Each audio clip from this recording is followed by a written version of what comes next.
Palazio de Erostegiako azken berria da Garbin Elizegi Narbarte eta Joseba Otondo Bikondoa lehenengo eta oraingo alkaten kontra Palazio de Erostegia enpresak jarritako salaketak behin-behinean largestea erabaki duela epaileak, auzia artxibatuz.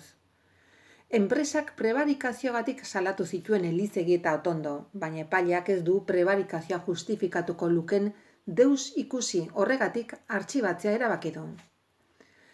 Baztango EH Bilduren iritziz bereziki salagarria da Palazio de Erostegia enpresak proiektuaren kontra agertu diren herritar eta hautetxien kontra abiatu duen eraso judiziala.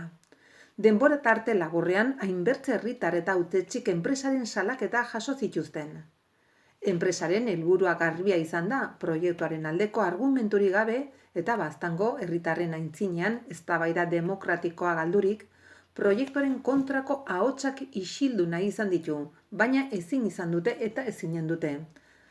Proiektu hau hasieratik zerbait izan bada, antidemokratikoa izan dela iritzi dio EH Bilduk. Baztandarrei eta lekaroztarrei erabakitzeko aukerarik eman gabe egin nahi izan dute. Baztango erakunden gainetik pasatu dira udalaren eta batzar nagusiaren ahalmenen gainetik. Udalez gaindiko den plan sektorial gisa tramitatuz proiektua. Hautetxien kontra egin dute eta herritarren kontra ere bai aurkako ahotsak isilarazteko bidean. Herri lurrak bereganatu dituzte eta partikularren nekazaritzako lur on eta emankorrak ere bai. Nagusikeriaz eta arrokeriaz ibili dira zertarako eta pelotazo urbanistiko bat egiteko. EH Bildu berriz ere oroitarazi duenez Palazio de Erostegiako pelotazo urbanistikoa da, 40 hektarea lur ez urbanizagarri eskuratu eta hoiek denak birkalifikatu eraiki ahal izateko. Lekaroz ondoan 700 personako bertzerria, Baztango 16. herria, jauntxo batzuk alda nahi izan dutelako herritarren erranaren gainetik. Lekarozen eta Baztanen egin diren herri galdeketetan herritarrak proiektuaren kontra agertu dira. Baina herritarren errana errespetatu beharrean gogor jo dute dio EH Bilduk beren prentsaoarrean. Ausarki duten dirua baliatuz hainbertze jende auzitegitarat eramateko. Beraiek ohituratuak dauden sosketetarako deus ez dena, baina herritar arruntendako kostu ekonomiko handia duena. Bertzale hainbat auzitan proiektu honek araudia betetzen ez duela ikusi bada ere, enpresak proiektuarekin aintzinat egiteko helburuarekin segitzen duela ohartarazi beharrean dago EH Bildu. Nafarroko gobernuak udalez gaindiko den plan sektoriala onartu zuen. Ondotik, birzatik eta plana etorri zen eta jarraian urbanizazio proiektua. Urbanizazio lanen adjudikazioa baliogabetu du kontratu publikoen epaimahaiak. Eta hotelaren proiektuaren kontra Príncipe de Vianak txostena egina du, lanen lizentzia baliogabetu duena, hala ere aintzinat segitu nahi dute.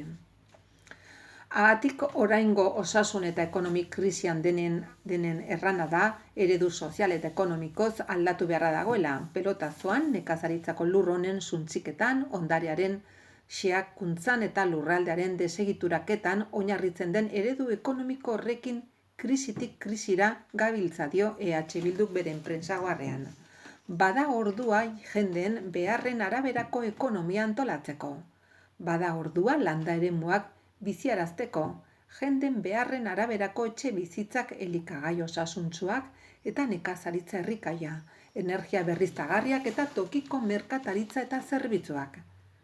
Jende guztien zaintza ingurunea errespetatuko duen landaturismoa, gremioak, jenden beharrekin loturiko produkzio eta zerbitzuak, hondakinen kudeaketa, zerbitzu publikoa indartsuak, hori da bidea eta ez Palazio de Erostegiako pelotazoa. 20 urte inguru joan dira afera honetan, herritarrei ez etxitzeko erranaide EH Bilduk, denen artean, landa eremuak biziaraziko ditugu eta horretarako lehen lana Erostegia geldiaraztea da, horretan segituko dugu epaiketa eta salaketen gainetik. Manu Ayerdi Garapen Ekonomiko eta Enpresarialeko Kontseilariak aurkeztu du Arrigeri egindako omenaldia kanpaina herriko merkataritza txikiaren alde, koronavirusko pandemiak konsumoan izan dituen eraginen ondoren. Auzoko establezimenduetan erosketa sustatu nahi duen ekimen hontarako, denda txikietan erosten duzunean argiak pizturik jarraitzen du da aukeratutako leloa. Hain zuzen ere, mezua helarazteko xedez, Aierde konsellaria, Iruñeko La Milagrosa auzoko merkataritza lokal batera joan da, baina kanpainaren aurkezpenaia ikuslerik eta hedabiderik gabe egin behar izan da. Gaur egungo osasun krisiak eragindako egoera dela eta.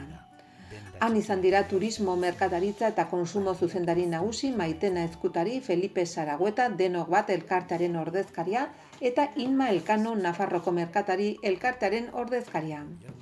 Sektoreko ordezkarien aintzinean konsellariak oroitarazi du Nafarroko saltokien bi herenek ateak itxi egin behar izan dituztela konfinamenduak iraun zuen bitartean, eta horrek arrisku egoeran utzi dituela negozio honet. Deseskalatze fasean gauden arren eta saltokia pixkanaka irekitzen ari diren arren egoera orokorrak konsumitzaileen aldarteak eta ezinbesteko osasun neurriek normaltasunera itzultzea moteltzen dute eta salmenta volumenari eragiten diote, azpimarratu du Aierdik. Horregatik guztiagatik herritarrei dei egin die gertuko saltokiei gure fideltasuna agertzera. Ez ditzagun alde batera utz adierazi du, are gehiago gogoan izanik haietako aunitzek pandemiari aurre egiteko beren zerbitzuak egokitu eta personalizatu dituztela bizilagunen beharrak asetzeko eta bereziki zaurgarrienak.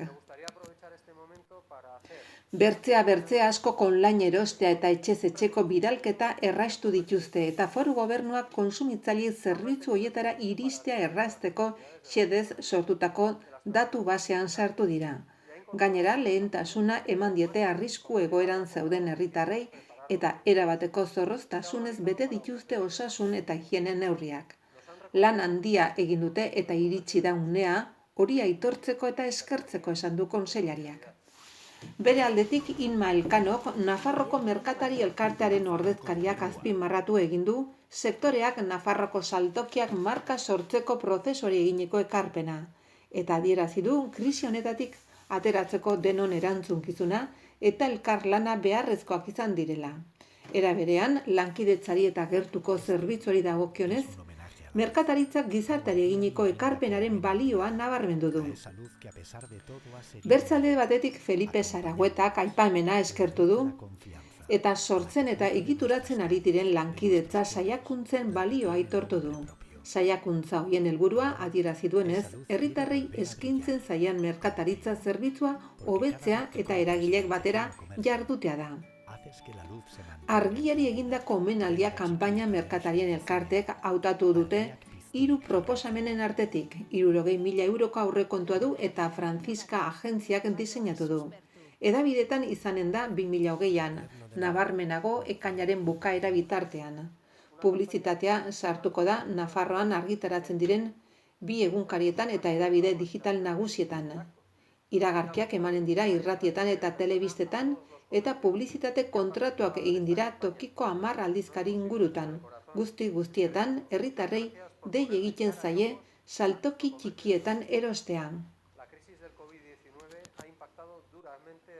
Publizitate spot bat egin da Elizondoko, Doneztebe eta Tuterako 15 komertzioaren lankidetzarekin zehazki honako establezimendu hauek hartu dute parte. Piko arropa denda, Calzados Virgilio, Casa Ruiz Alimentación, Esarte Arategia, Iris Lore denda, Ziaurriz Urdaitegia, Quevedo Burdindegia, Martin Arategia, Ibarrola Mertzeria, Ruiz Okindegia, Alustiza Moda, Lozano Bitxi denda eta Optika. Amimet Paper denda, Canela Moda eta Letras Alataza liburu denda.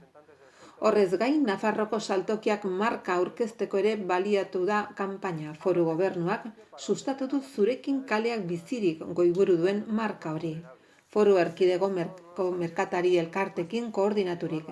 Eta Nafarroan gertuko eta txikizkako merkataritza sustatzeko 2018-2020 planaren testu inguruan. COVID-19 pandemiaren zabalkundea dela eta ezagutzera eman gabe, zegoen oraindik Nafarroko saltokiak marka iritsi da unea zuek ordezka zaitzan baita gure gertuko merkataritza osoa ere azpimarratu du Manu Aierdi konsellariak. De todo ha seguido allí, acompañándonos.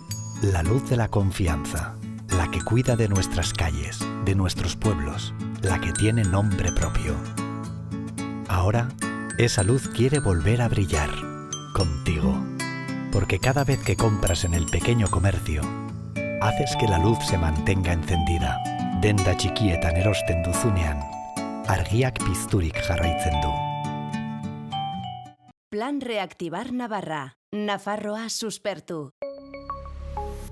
Gobierno de Navarra. Nafarroako gobernua.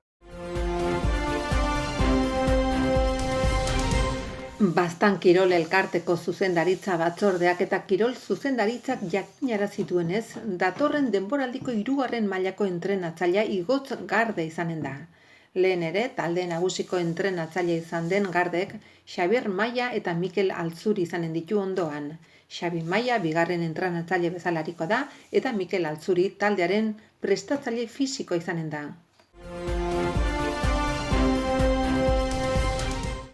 Jaz Euskal Herriko Unibertsitatearekin hasi zen elkarlanari jarraipen emanez, landa eremuan zahartzea adineko personak zaintzea laguntzeko udako ikastaroa antolatu du Baztango udalak. Euskal Herriko Unibertsitateak aste honetan argitaratu du aurtengo ikastaroen eskaintza guztia. Baztangoa urrian izanen bada ere, gargero izen emateko aukera zabaldu dute. Baztandarrek aurrikuspen ekonomikoa egin eta urtean zehar antolatu ahal izateko udal zergen egutegi fiskala argitaratu du. Eta koronavirusaren ondorioz sortu den egoera ez ohikoa denez ordainketen epeak malgutzea erabaki du. Baita zatikatzeko aukera baimentzea ere. Hala nahi dutenek udaletxera jo behar dute horren berri emateko.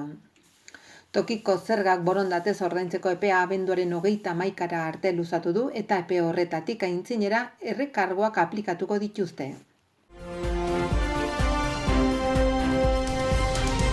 Patxi Ruizen alde egitekoak zituzten mobilizazioak debekatu zituztenez, ordezko ekimentxo batzuk abiatu ziren eskualdeko zenbait herritan, tartean argazkiak atera eta helarazteko deia egin zen.